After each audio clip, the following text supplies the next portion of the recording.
Hey, welcome to Lit Survey 11. We're continuing with Keystone Prep, and today we're going to be talking about prove it to me language for our constructed responses. So, we're going to, at the end of the lesson, be able to use prove it language within your constructed responses. So, we were prior in our Keystone Prep with the definition of propaganda. The terms mean what they sound like they mean. Sometimes propaganda questions and text structure questions simply require you to know the definition. Keywords will help you identify text structures, and when in doubt, the answer is usually the main idea of the passage. So that's where we left off in Keystone Prep, and we are moving into answering the constructed response. So, constructed response questions make up 35% of the possible exam points. So, it's important that we really kind of practice what the test makers are looking for. So, the key to that is using prove it to me language within your response, and your topic sentence should include the main idea of the passage. So, the scenario that we're going to talk about is that you spent the last hour reading, answering multiple choice questions during testing. Your brain hurts, you're tired, you're hungry, and you think you're finished, but you turn the page to find a short answer question. But now is not the time to give up because we're going to practice what to do. So, shorter answer questions are worth considerable amount of points on the Keystone. The constructed responses make up 35% of the possible exam points, but answering this type of questions is fairly easy. So, here are a few tips to help you out. When the question asks you to analyze or to explain, the test maker is actually saying, prove it to me.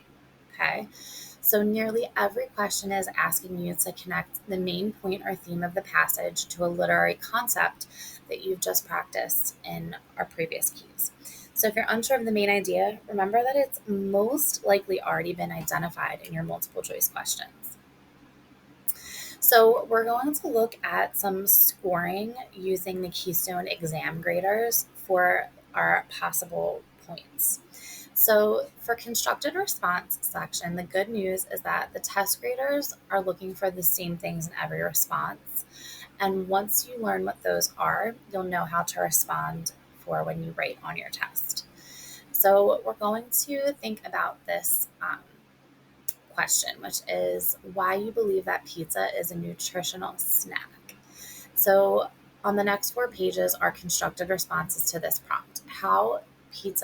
Analyze how pizza is a nutritional snack and use examples to support your answers. So, here is a example of what a Keystone rubric will look like. So, you're being rated from 0 to 3. So we can see 0 is the response is totally incorrect or irrelevant or contains insufficient information to demonstrate comprehension. A 1 is the response is a minimal analysis of how the ingredients used to make a pizza can be a nutritional snack.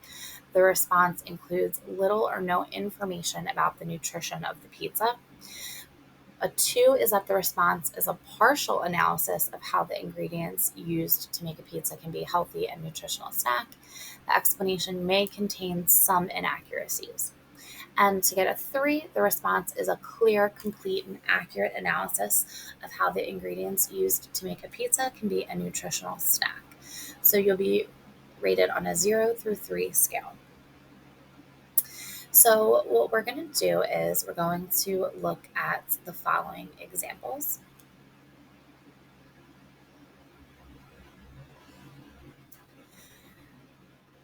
So, another important thing before we go through these is that the graders of the Keystone exam are only concerned with one thing.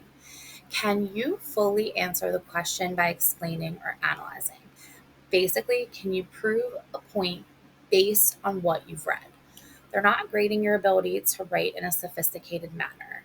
And this is what your English teachers are worried about. So when I have you guys write short responses or constructed responses, we ask you to check your punctuation, your style, and the writing process. This is a good thing for us at school, but the test makers want a simpler task. They want you to explain or analyze, and they are essentially just saying, prove it to me. So you're not being graded on your spelling, on your grammar, on your style, and your punctuation. You're being graded on if you can respond to the question. So we use something called prove it language, and we'll practice using that in this key. But we're going to go over what responses to that pizza prompt would look like if we go through what the rubric. So pizza is a nutritional snack. You can buy pizza almost anywhere. They even sell it in the cafeteria, and you can buy it every day, so it must be healthy. Almost everyone likes it. Pizza usually comes with toppings like onions, peppers, and pepperoni. The vegetables are healthy. This would be a 2. This response is a partial analysis.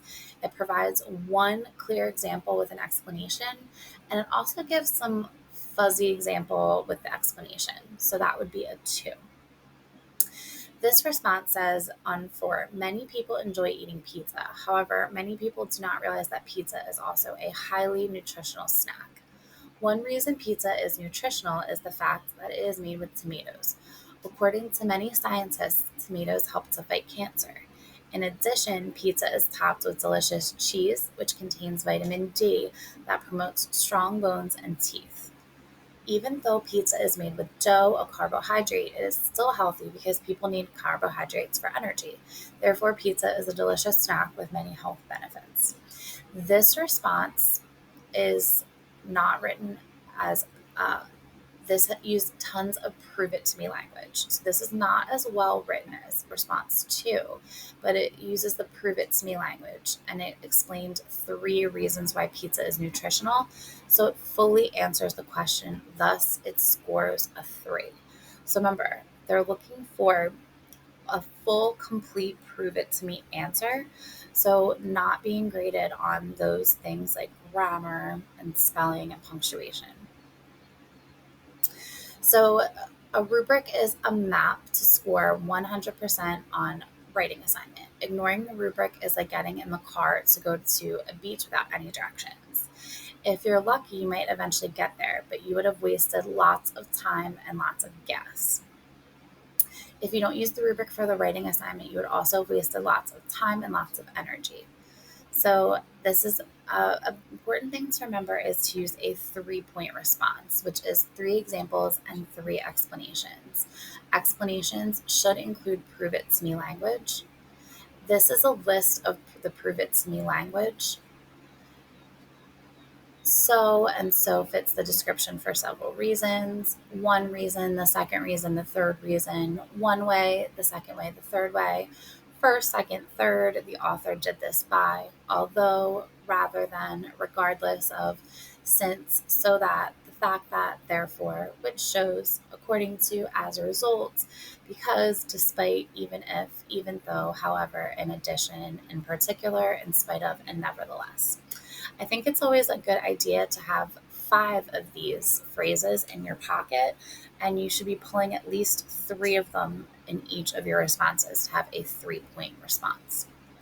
So, what is prove it to me language? And you should be able to use prove it to me language within a constructed response.